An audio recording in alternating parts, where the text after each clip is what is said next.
Muy buenas tardes. Quiero compartir con ustedes algunos elementos de las bases del Plan Nacional de Desarrollo.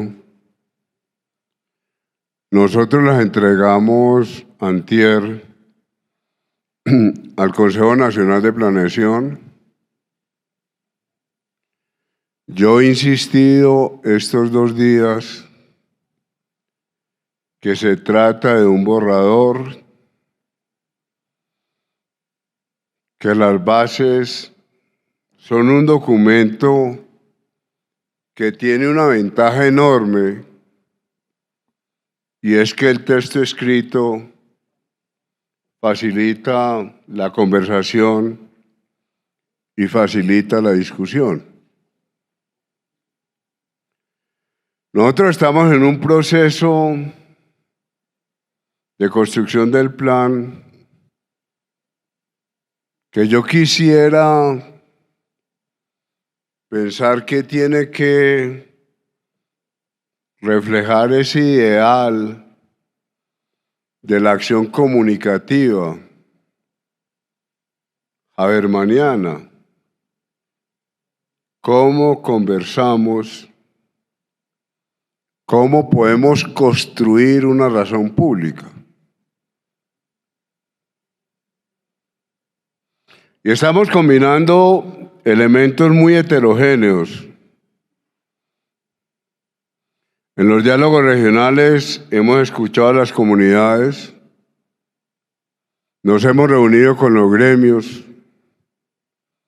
hemos tratado de reunir los estudios de las universidades, de los centros de investigación.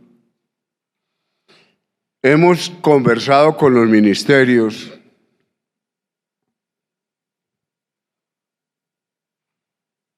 Hemos tratado de reunir ideas, propuestas de sectores muy diversos.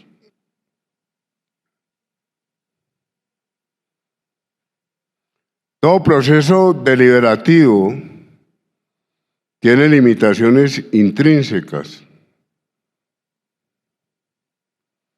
Y hay un momento en que hay que decidir. Y en ese paso de los intereses individuales, de los intereses de las comunidades,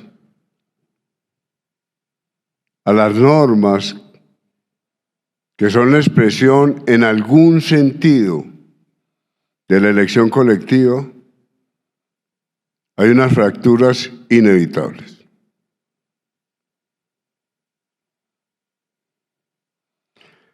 Pasar de un proceso de democracia deliberativa a una normatividad que se expresa en el Congreso y que tiene su punto final en el Congreso, es un reto que nunca este país había vivido de una forma tan explícita, si ustedes quieren, de una manera tan palpable. ¿Cómo pasamos de las expectativas de las comunidades a unos acuerdos de ley? ¿Cómo formalizamos la ley de presupuesto, la ley de planeación? Esta es una tarea colectiva. En esta presentación yo no les voy a decir cuáles son las verdades de planeación nacional y las verdades del gobierno. Yo voy a comentar con ustedes las dudas que tenemos y los retos que tenemos que afrontar entre todos. Sabemos cuáles son los lineamientos generales, pero entre todos, gremios, comunidades, academia, gobierno, tenemos que encontrar el camino. ¿Qué hemos dicho nosotros en el Plan Nacional de Desarrollo? Primero, miremos el territorio. Entendamos el territorio. Cuando el Plan Nacional de Desarrollo en sus bases le propone a la sociedad colombiana que el principal tema es el ordenamiento del territorio alrededor del agua, todos nosotros tenemos que asumir la responsabilidad de lo que esto significa. Ningún plan de desarrollo anterior, ningún gobierno anterior había llamado la atención de una forma tan explícita sobre lo que significa ordenar el territorio alrededor del agua. Y este es un reto para un país como Colombia crucial. En las bases, en estas páginas, nosotros tenemos unas ideas, unas preocupaciones. Primera preocupación, ¿cuál es la sostenibilidad de estas ciudades? ¿Cuál es la sostenibilidad de Medellín, Barranquilla, Cali y las ciudades intermedias?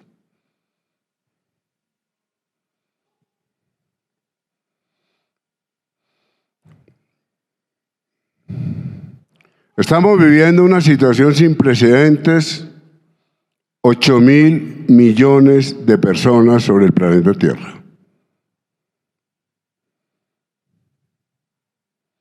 Este plan de desarrollo quiere llamar la atención sobre cómo distribuimos la población en el territorio.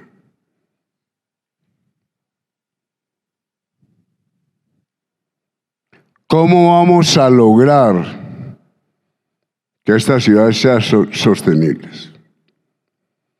¿Cómo vamos a lograr una pedagogía en donde los jóvenes, las nuevas generaciones, todos entendamos que la Amazonía es responsabilidad de Bogotá, que la biodiversidad pacífica es responsabilidad de Bogotá?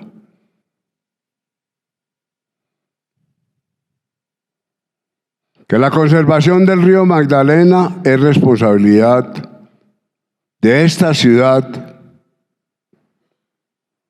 que a través del río Bogotá está contaminando el río Magdalena.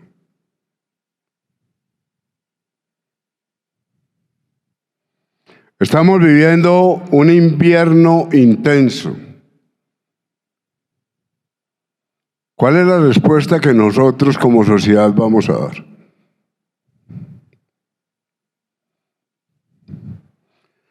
El segundo tema de este capítulo de ordenamiento de territorio alrededor del agua es cómo logramos establecer jerarquías en el ordenamiento territorial de este país. La Ley Orgánica de Ordenamiento Territorial no cumplió su objetivo.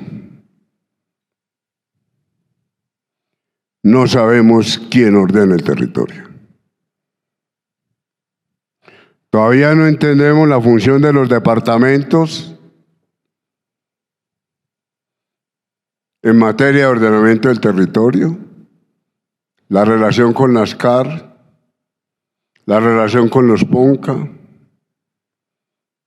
la integración de las áreas metropolitanas con las ciudades, de la nueva región metropolitana de Bogotá, Cundinamarca, con la RAPE.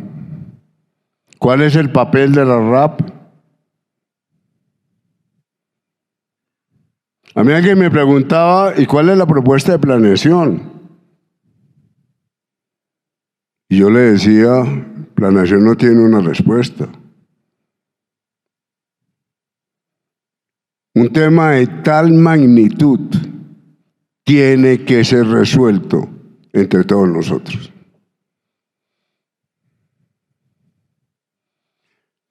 En este capítulo nos preguntamos por la minería ilegal, por la deforestación, por la coca. Ponemos en evidencia la importancia de que podamos efectivamente avanzar en catastro multipropósito. El catastro multipropósito, el avance del catastro multipropósito no es una técnica, es la expresión de un conflicto político durísimo que existe en el país alrededor de la tierra. Entonces nosotros quisiéramos decir, mira, este primer capítulo, que es el eje del plan de desarrollo, quiere recuperar la importancia de los recursos naturales y es un tema que concierne directamente a este encuentro. Los economistas, por razones muy diversas, hemos olvidado que los factores de producción primarios son los recursos naturales y son el trabajo. Y en los recursos naturales, obviamente, están todos los asuntos con los que ustedes trabajan todos los días. Petróleo, gas, energía. ¿Cómo le damos relevancia a la geografía y a todo lo que esto implica? El segundo gran capítulo es el capítulo de seguridad humana y justicia social. ¿Cuál es la intuición básica? ¿Cómo logramos que los hogares de Colombia reduzcan el consumo en bienes básicos de tal manera que su capacidad de pago les permita adquirir aquellos bienes que les permita gozar del tipo de vida que consideran valioso? En las estructuras de consumo del decil más pobre, del decil 1, todos los gastos se van en bienes necesarios: vivienda, alimentación, educación, transporte, pago de servicios públicos. ¿Cómo logramos como sociedad, los gobiernos nacionales y locales, para que las familias de menores ingresos reduzcan el consumo en bienes básicos de tal forma que puedan disfrutar de una buena vida? Adam Smith decía en un texto maravilloso: si la persona siente vergüenza de salir a la calle porque no tiene zapatos de cuero o camisa de lino, la sociedad le tiene que garantizar camisa de lino y zapatos de cuero. Si yo me siento feliz con unos tenis de colores, con unos tenis que brillan, la sociedad debería proporcionarme las posibilidades de que yo pueda comprar unos tenis que brillen. En el informe Sarkozy, donde se plantea este tema, ahí estuvieron Stiglitz, Sen, Fitoussi. Dice Sen, obviamente esta no es la libertad. Yo no puedo asociar unos tenis, una camisa de lino a la libertad.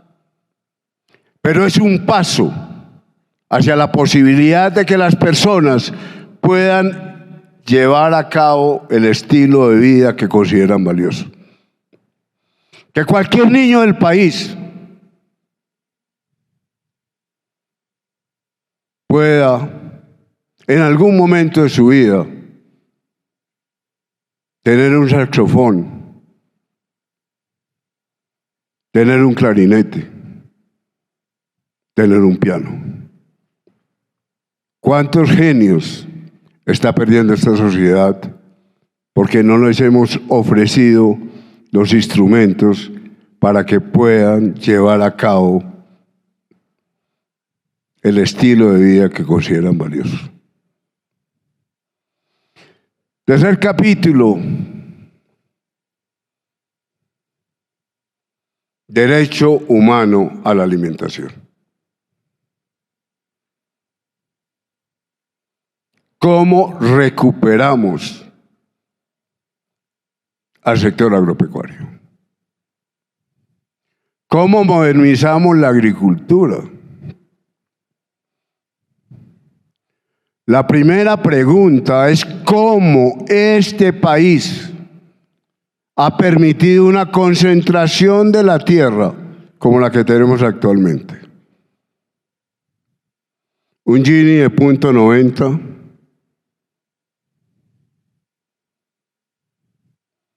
¿Por qué hemos permitido que con el paso del tiempo aumenten las importaciones de alimentos básicos hasta llegar a 15 millones de toneladas de alimentos?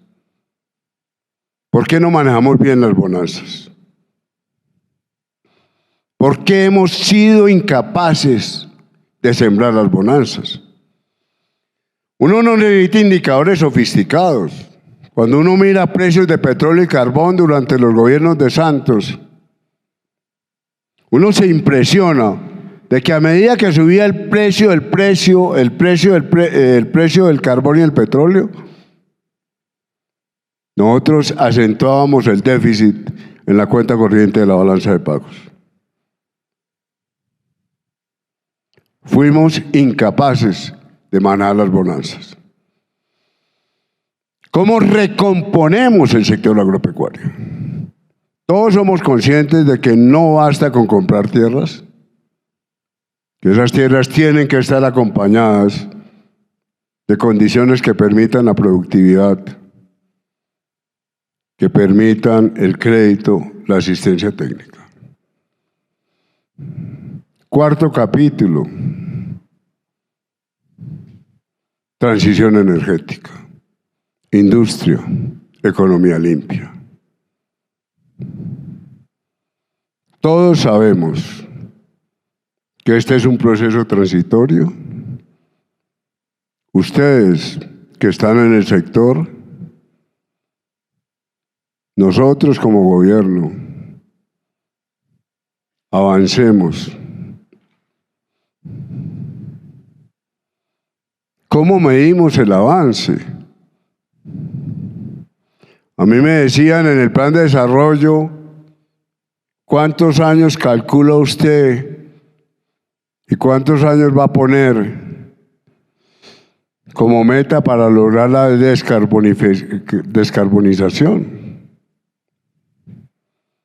Yo no sé, nadie lo sabe.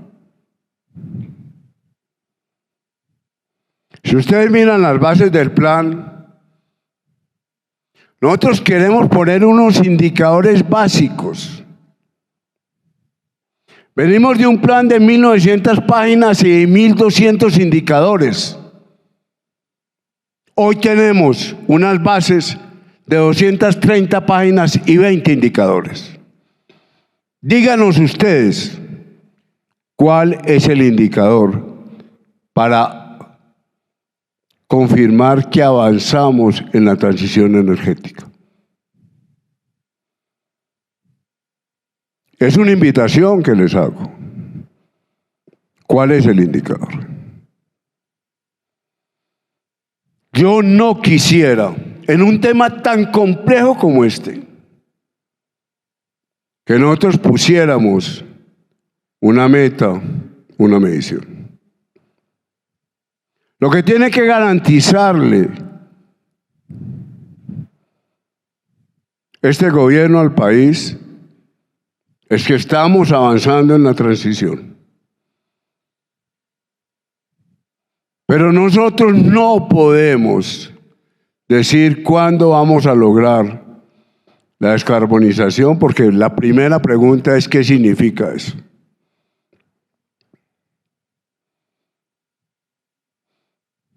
En planeación yo he discutido mucho con los técnicos. Necesitamos metas, necesitamos un número.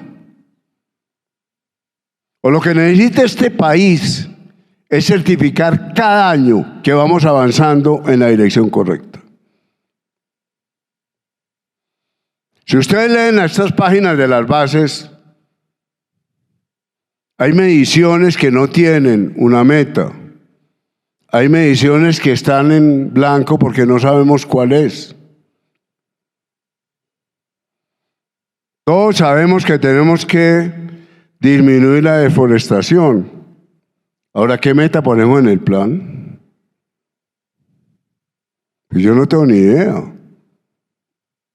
Eso depende de si logramos controlar el territorio. Eso depende de lo que esté pasando con la deforestación por coca. Eso depende de los acuerdos a los que pueda llegar el presidente Lula y el presidente Petro en la lucha por la conservación de la Amazonía. ¿Cómo avanzamos en esa dirección?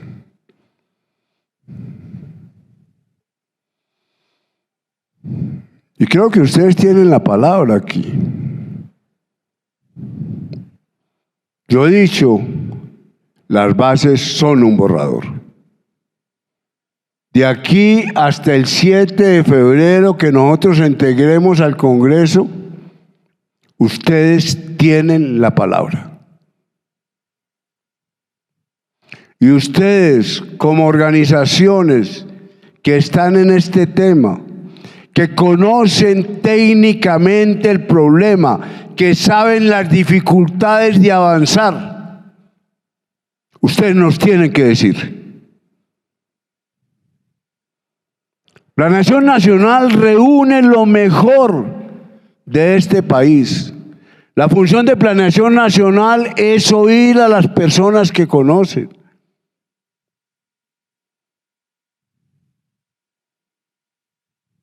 Ayúdenos.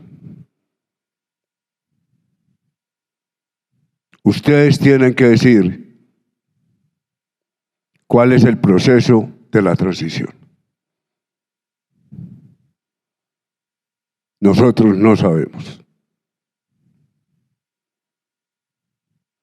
Lean estas bases como una invitación a colaborar, como una invitación a que pensemos lo que todos intuimos. ¿Cómo avanzamos? ¿Cómo evitamos la deforestación en el atrato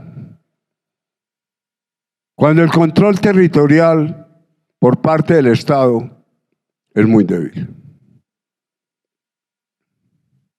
Díganos entre todos cómo avanzamos. ¿Cómo pasamos del petróleo y del carbón a una economía donde haya hidrógeno? ¿Cómo vamos recomponiendo la matriz energética hacia economías más limpias? ¿Cómo financiamos el proceso?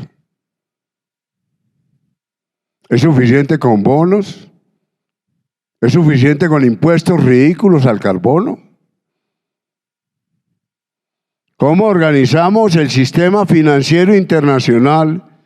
¿Cómo logramos que los bancos centrales de los países entiendan que la financiación del cambio climático, que el cambio de la matriz energética no se consigue con buenas intenciones de ONGs internacionales? El Banco de Pagos Internacionales lo ha dicho. Si no hay un cambio en la estructura financiera internacional, el paso a otro tipo de economía es muy difícil o es imposible.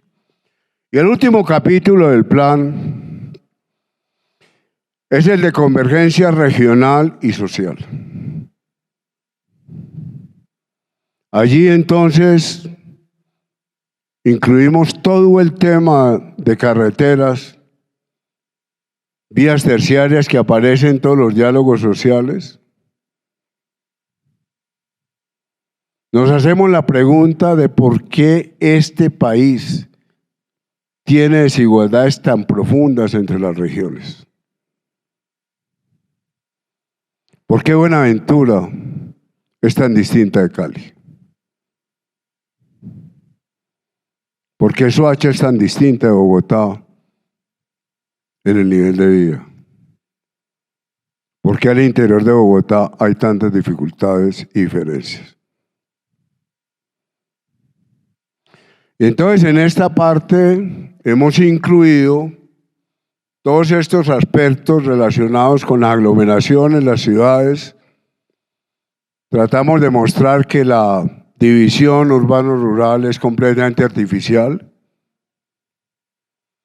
que Sumapaz no la podemos entender como la ruralidad.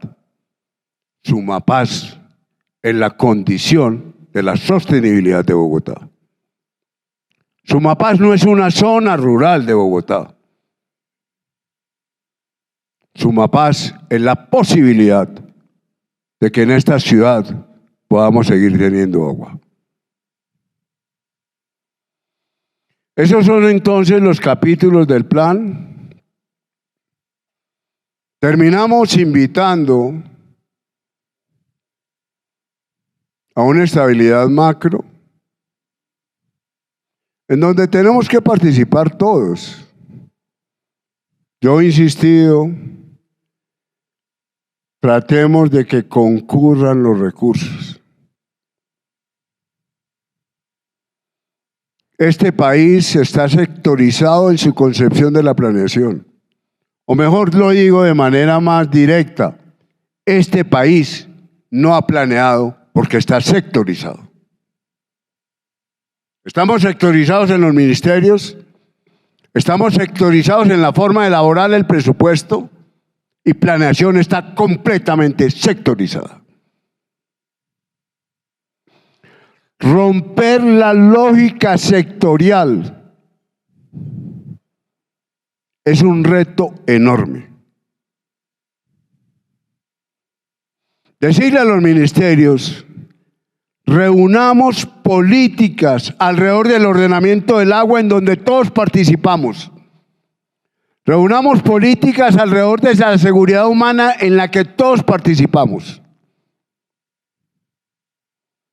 Reunamos políticas alrededor de la transición energética en la que todos participamos. Es un reto brutal. Al final de las bases entregamos un cuadro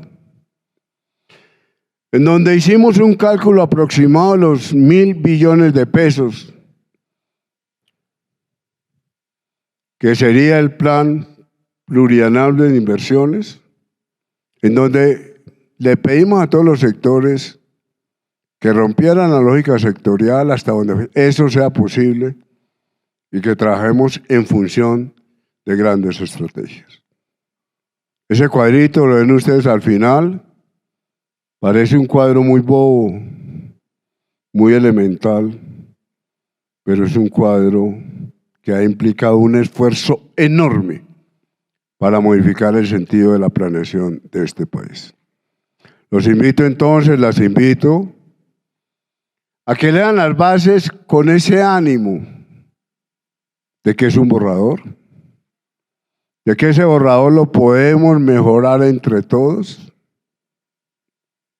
Nosotros en Planeación estamos haciendo un esfuerzo por decirle a este país: busquemos los 20 indicadores que transforman, que pueden marcar un nuevo estilo de desarrollo, y ayúdenos ustedes a que los indicadores que encontremos en cada uno de los capítulos y los que tienen que ver con ustedes sean indicadores con fuerza de transformación y, sobre todo, lo que he dicho yo, que sean sencillos. Aquí ningún indicador tiene que ver con elasticidades complicadas, la elasticidad de los impuestos con respecto al ingreso. No, aquí es asimetría en el uso del suelo. ¿Por qué tierras riquísimas para la agricultura están con ganado? ¿Por qué zonas que deberían estar llenas de bosques tienen ganado?